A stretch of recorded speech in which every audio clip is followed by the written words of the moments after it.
Spears and Joe Ruby have many things in common. Before working in the animation field, they both served in the Navy. They both passed away in 2020, only 3 months apart from one another. And most notably, they both co-created the Scooby-Doo series. Charles Spears was hired as a sound editor in the Hanna-Barbera company. Joe Ruby also worked in Hanna-Barbera and worked in the editing department. The two would eventually meet, and they both formed a writing partnership where they would write scripts and gags both in animation and in live action. Fred Silverman was an executive at CBS and was looking for a Saturday morning lineup. Most notably, he was looking for a hit show cartoon for kids that matched the success of The Archie Show. Silverman contacted William Hanna and Joseph Barbera. William Hanna and Joseph Barbera, by the way, are the co-creators of the company Hanna-Barbera, about creating another teenage rock group, only this time featuring teens who solve mysteries. The task was eventually handed over to Spears and Ruby, who worked tirelessly to really form a sort of concept on how to make this work. The original concept was going to be much different than what we've seen today in the Scooby-Doo series. The original concept faced pushback from CBS executives who were concerned that the mystery elements might be a little too frightening for young audiences. Silverman directed Spears and Ruby to adjust the tone, shifting the focus more towards comedy and lighthearted adventure rather than outright horror. The characters were also reworked, and the rock band element was eventually scrapped. On September 13, 1969, the show Scooby-Doo, Where Are You? Premiered on CBS, featuring four teenagers, Daphne, Velma, Shaggy, and Fred, and their Great Dane Scooby-Doo. Now, because of its simple format, the Scooby-Doo series was able to be made into different series and to be able to be reimagined in different settings while keeping the same mystery elements. And there have been many series along the years, so let's explore some series. Let's start with the original Scooby-Doo, Where Are You?, which premiered in 1969 to 1970. The show had a sense of eeriness while still being lighthearted and silly. The glowing eyes in the dark, the spooky characters sneaking around, haunting sound effects, the laugh tracks, which I didn't even realize were so frequent. I didn't even know that the early Scooby-Doo series even had that. And of course, the intro is always going to be iconic. The new Scooby-Doo movies. Now, this one was interesting because it features Scooby-Doo and the gang, right? And it's the second of the franchise. But it also has a sort of celebrity element to it. This show introduces multiple guest stars, both real life and fiction, such as the Addams Family, the Three Stooges, Batman and Robin, Sonny and Cher, and much more. For me, it's not even about the celebrities when it comes to Scooby-Doo. It's all about the monsters, okay? Let me see the Loch Ness Monster. Let me see a vampire. Let me see a mummy emerging. Yeah, like, why do I need to see... I don't know. Batman. The Scooby-Doo show from 1976 to 1978. This was one of the longest running formats before the introduction of Scrappy-Doo. One thing that I noticed about this show is that I really noticed the laugh tracks even more so used than its predecessors. Scooby-Doo and Scrappy-Doo from 1979 to 1980. Here we are introduced to Scrappy-Doo, who is Scooby's nephew. Unlike Scooby's usual one-liners, Scrappy speaks in full sentences. He's feisty and he's eager to fight, contrasting to Scooby's cowardly nature.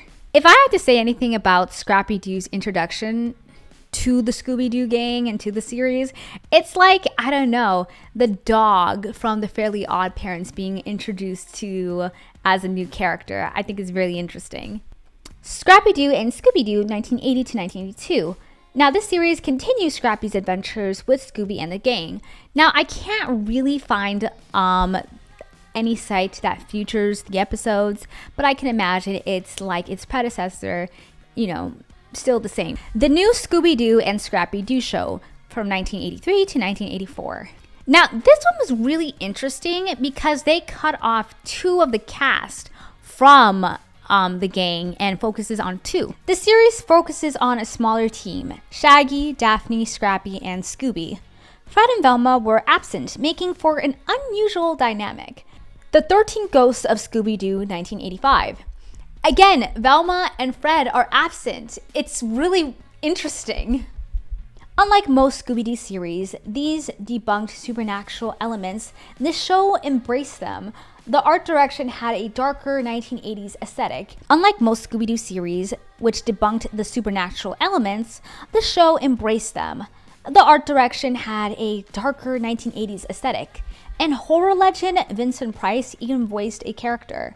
The plot followed the gang as they tried to recapture 13 escaped ghosts.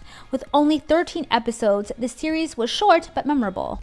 A Pup Named Scooby-Doo from 1988 to 1991. Now, at some point, you're always going to have one of those series where they kidify the characters who were always meant to be adults.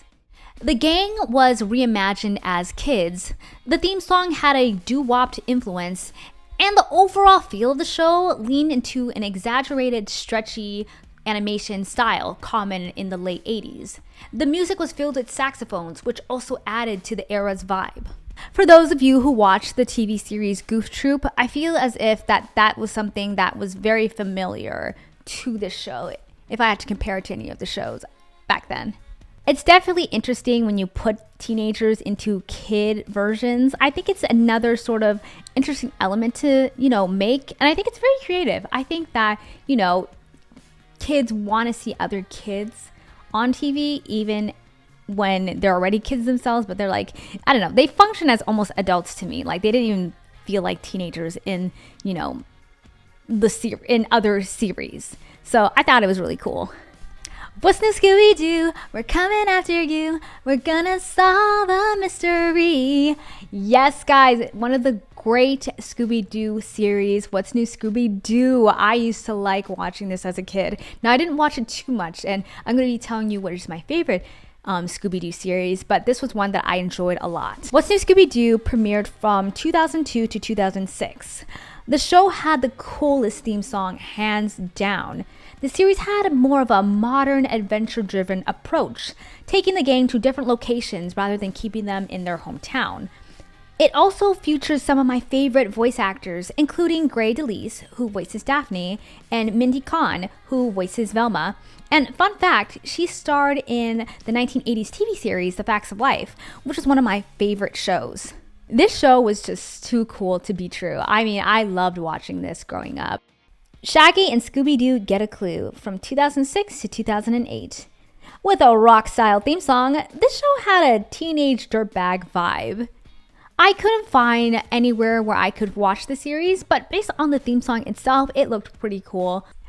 Guys, this is literally one of my favorite shows ever, okay? I have like the top 5 shows that I will recommend to people, and this is one of them, okay? I used to love this show growing up. Me and my siblings would watch it all the time, and we would just try to figure out the clues. And yes, I am talking about Scooby-Doo Mystery Incorporated. Unlike its predecessors, Mystery Incorporated introduced a serialized format with an overarching story. It also had darker themes and developed romance subplots among the characters. Seeing Velma and Daphne visibly frustrated with Shaggy and Fred for not noticing them was quite hilarious. The show even had the gang's parent involved more, which added a little bit more depth to their lives. The soundtrack was amazing. The story was phenomenal. Ultimately, this was one of my favorite TV series ever, so I'm going to be putting it Be Cool Scooby-Doo from 2015 to 2018. I would say that the animation style was a little bit drastic and throwing me off a bit. Like, hear me out. This style is typically used to be more in an adult or dark humor series. Set during the gang's last summer together, it lacked the darker elements of its predecessors. And though it's good, it's definitely different from the last few Scooby-Doos that I've talked about. The most jarring change, Daphne's personality is really weird.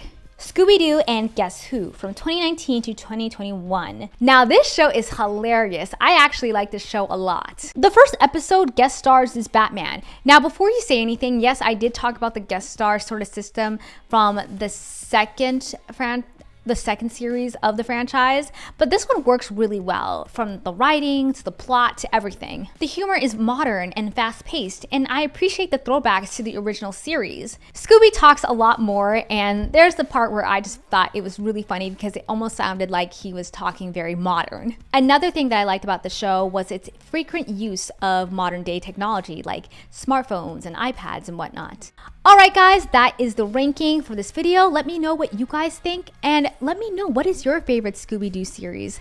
I want to know. Comment down below, and I'll see you guys next time.